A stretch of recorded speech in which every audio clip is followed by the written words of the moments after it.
ಇನ್ನೂ ನೀವು ಟೀನಲ್ಲಿದ್ದೀರಾ, ಆಲ್ರೆಡಿ ನಾವು 30ರಲ್ಲಿದ್ದೀವಿ. ಹಂಗಾಗಿ ಜೀವನದಲ್ಲಿ ಸಾಕಷ್ಟು ಮಜಲುಗಳನ್ನು ನೋಡ್ಕೊಂಡು ಬಂದಿರ್ತೀವಿ. ತುಂಬಾ ಜನ ನಾವು ಎಲ್ಲಿ ಎಡವ್ತೀವಿ ಅಂದ್ರೆ ನಮ್ಮನ್ನ ನಾವು ಪ್ರೀತಿಸಿಕೊಳ್ಳೋದ್ರಲ್ಲಿ ಎಡವ್ತೀವಿ. ನಮ್ಮಲ್ಲಿರುವಂತಹ ಶಕ್ತಿ, ನಮ್ಮಲ್ಲಿರುವಂತಹ ಪಾಸಿಟಿವಿಟಿನ ಗುರುತಿಸ್ಕೊಳ್ಳೋದ್ರಲ್ಲಿ ಎಡವುತ್ತೀವಿ. ಆವಾಗಲೇ ಏನೆಲ್ಲ ಆಗುತ್ತೆ ಅಂದ್ರೆ ಈ ಡ್ರಗ್ಸ್ ಬರುತ್ತೆ, ಇನ್ನೊಂದು ಕೆಟ್ಟದ್ದು ಬರುತ್ತೆ, ಸಾಧನೆ ಅಂತ ಗಮನ ಹೋಗೋದಿಲ್ಲ. ನಮ್ಮ ಖುಷಿಗಳನ್ನ ನಮ್ಮೊಳಗೆ ಅನುಭವಿಸೋದನ್ನ ಬಿಟ್ಟು ಬೇರೆ ಯಾವುದೋ ಒಂದು ವಸ್ತುವಿನ ಮೇಲೆ ನಾವು ಅವಲಂಬಿತ ಆಗ್ತೀವಿ. ಅದು ತಿನ್ನೋದಾಗಿರ್ಬೋದು, ಯಾವುದೋ ಸಿನಿಮಾಗಳನ್ನ ನೋಡೋದಾಗಿರ್ಬೋದು, ಅಥವಾ ಈ ರೀತಿಯಾದಂತಹ ಮಾದಕ ವಸ್ತುಗಳಾಗಿರ್ಬೋದು, ಇದೆಲ್ಲ ಅವಾಗಲೇ ಶುರುವಾಗೋದು. ಹಾಗಾಗಿ ನೀವೆಲ್ಲ ಇನ್ನು ಪುಟ್ಟಾಣಿ ಮಕ್ಕಳು. ಆಕ್ಚುಲಿ ನಾನು ತುಂಬಾ ಸಲ ಅನ್ಕೊಂತೀನಿ, ನಮ್ಗೆ ನಾವು ಓದಬೇಕಾದ್ರೆ ಈ ಥರದೆಲ್ಲ ಹೆಚ್ಚೆಚ್ಚು ಕಾರ್ಯಕ್ರಮಗಳಾಗಿದ್ದಿದ್ರೆ ಇನ್ನೂ ನಮಗೆ ನಮ್ಮ ಬಗ್ಗೆ ಹೆಚ್ಚು ಆತ್ಮವಿಶ್ವಾಸ ಇರ್ತಾ ಇತ್ತು ಅಂತ. ಅರ್ಚನಾ ಅವರಿಗೆ ನಾನು ದೊಡ್ಡ ಚಪ್ಪಾಳೆನ ಕೊಡಬೇಕು ಅಂತ ಹೇಳ್ತೀನಿ.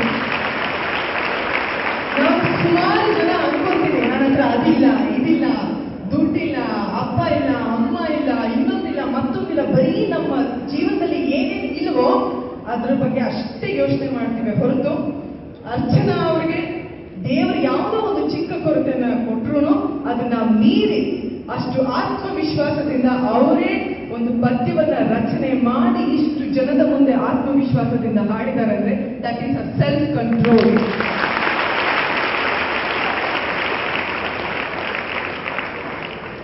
ಜೀವನದಲ್ಲಿ ನಾವು ಹಿಂಗ್ ಕುತ್ಕೊಂಡಿರ್ತೀವಿ, ಅಲ್ಲಿ ಹಂಗ ನಿಂತ್ಕೋಬಾರ್ದಾಗಿತ್ತು, ಹಿಂಗ್ ನಿಂತ್ಕೋಬೇಕಾಗಿತ್ತು.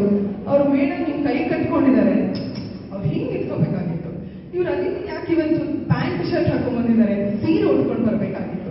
ಇವ್ರು ಯಾಕೆ ತಾಳಿ ಹಾಕಿಲ್ಲ, ಮದುವೆ ಆಗದೆ ಇದ್ರು ತಾಳಿ ಹಾಕ್ಬೇಕಿತ್ತು. ಅವ್ರು ಸರ್ ಫೋನಲ್ಲಿ ಮಾತಾಡ್ತಿದ್ದಾರೆ, ಫೋನಲ್ಲಿ ಮಾತಾಡಬಾರ್ದಾಗಿತ್ತು, ಫೋನ್ ಕೆಳಗಡೆ ಇಡಬೇಕಾಗಿತ್ತು. ಈ ರೀತಿ ನಾವು ಬರೀ ಬೇರೆಯವರ ಆಕ್ಷನ್ಗಳ ಬಗ್ಗೆನೇ ಯೋಚನೆ ಮಾಡ್ತೀವಿ ಹೊರತು ನಾವೇನ್ ದಬಾಗ್ತಿದ್ದೀವಿ, ನಾನ್ ಹೆಂಗಿದ್ದೀನಿ, ನಾನ್ ಸರಿ ಇದ್ದೀನ, ನಾನು ನಮ್ಮ ತಾಯಿಗೆ ಎಷ್ಟು ಸಹಾಯ ಮಾಡ್ತಾ ಇದ್ದೀನಿ ಬೆಳಗ್ಗೆ ಎದ್ದು, ನಾನು ನಮ್ಮ ಅಪ್ಪಗೆ ದುಡಿದು ಸಹಾಯ ಮಾಡಬೇಕು ಅಂತ ಏನೆಲ್ಲ ಓದ್ತಾ ಇದ್ದೀನಿ, ನಾನು ನನ್ನ ಫ್ರೆಂಡ್ಸ್ಗೆ ಒಳ್ಳೇದಾಗಲಿ ಅಂತ ಮನಸ್ಸಿಂದ ಎಷ್ಟು ಒಳ್ಳೇದನ್ನ ಬಯಸ್ತಾ ಇದ್ದೀನಿ. ಇದು ಬಹಳ ಮುಖ್ಯ ಆಗುತ್ತೆ. ನಾನು ಏನ್ ಹೇಳ್ತೀನಿ ಅಂದ್ರೆ ನಮ್ಮ ಸಮಯವನ್ನ ಬೇರೆಯವರ ಉದ್ಧಾರಕ್ಕೋಸ್ಕರ, ಬೇರೆಯವರ ಆಕ್ಷನ್ ಅವ್ರು ಹಂಗಿರ್ಬೇಕಿತ್ತು, ಇವ್ರು ಹೀಗಿರ್ಬೇಕಿತ್ತು ಅಂತ ವ್ಯರ್ಥ ಮಾಡೋದ್ರ ಬದಲು ನಾನು ನನಗೆ ದೇವರು ಕೊಟ್ಟಿರುವಂತಹ ಸಮಯವನ್ನ, ದೇವರು ಕೊಟ್ಟಿರುವಂತಹ ಈ ಒಂದು ಸುಂದರವಾದ ಬದುಕನ್ನ, ಜೀವನವನ್ನ, ಯಾಕಂದ್ರೆ ಸ್ಪಿರಿಚುಲಿ ನಾವು ನೋಡಕ್ ಹೋದ್ರೆ ಅಧ್ಯಾತ್ಮದಲ್ಲಿ ಹೇಳ್ತಾರೆ ಎಷ್ಟೋ ಮಿಲಿಯನ್ ಏನು ಜನ್ಮಗಳಾದ್ಮೇಲೆ ಮಾನವ ಜನ್ಮ ಬರುತ್ತಂತೆ. ಎಷ್ಟೆಲ್ಲ ಅದೃಷ್ಟವಂತರು ನಾವು. ಇಂಥ ಜನ್ಮವನ್ನ ಬೇರೆಯವ್ರಿಗೋಸ್ಕರ ಯೋಚನೆ ಮಾಡಿ ಯಾಕೆ ವೇಸ್ಟ್ ಮಾಡ್ಕೋಬೇಕಲ್ವಾ? ಹೌದಾ ಅಲ್ವಾ? ನಮಗೋಸ್ಕರ ತಾನೇ ಯೋಚನೆ ಮಾಡ್ಕೋಬೇಕು.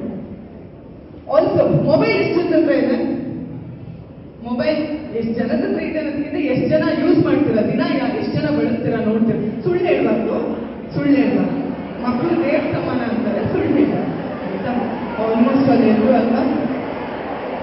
ಆಯ್ತು, ಅದು ಇಳಿಸು, ಇದಕ್ಕೆ ಪ್ರೈಸ್ ಕೊಡೋಣ ನಾನು ಕೇಳಿಸ್ಕೊಂಡು. ರೆಡಿನಾ? ಓಕೆನಾ? ನಾನು ಇವಾಗ ಮಾತಾಡ್ತಿರೋದೆಲ್ಲ ನೀವು ಕೇಳಿಸ್ಕೋಬೇಕು. ಲಾಸ್ಟಿಗೆ ನಾನಿವತ್ತು 10,000 ಬಹುಮಾನ ಕೊಡ್ತಾ ಇರೋದು. ₹1, ₹2 ನನ್ನ ಜೋಬಿ ತಗೋತಾ